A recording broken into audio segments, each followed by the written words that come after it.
So ayan guys, unboxing tayo ng order ko na 3D printed. Ayan. Yung kanyang thank you card.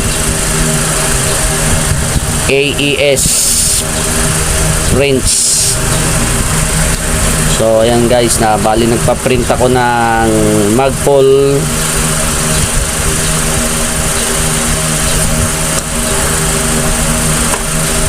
front for grip. So ito siya guys. So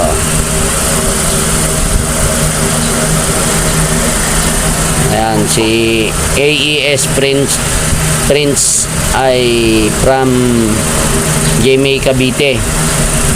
So sinabayan ko na nitong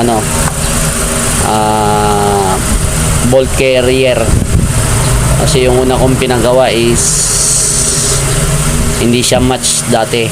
So meron akong minodified, so ang pangit na niya.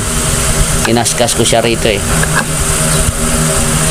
So nagpagawa ko ng panibago. Tsaka ito guys, yung front add-on. Yan, para sa lagayan ng laser.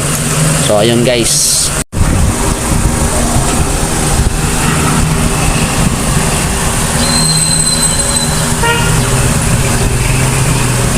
So ayan guys, unboxing tayo ng order ko na 3D printed.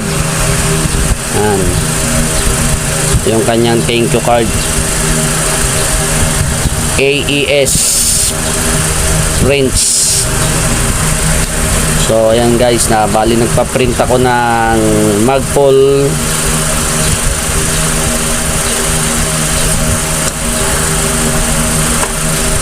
front for grip. So ito siya guys. So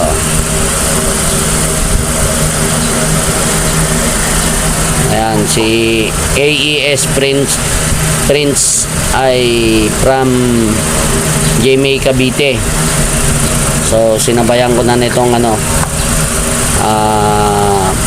bolt carrier, kasi yung una kong pinagawa is hindi siya match dati. So meron akong minodified, so ang pangit na niya. Kinaskas ko siya rito eh. So nagpagawa ko ng panibago. Tsaka ito guys, yung front add-on. Yan, para sa lagayan ng laser. So ayun.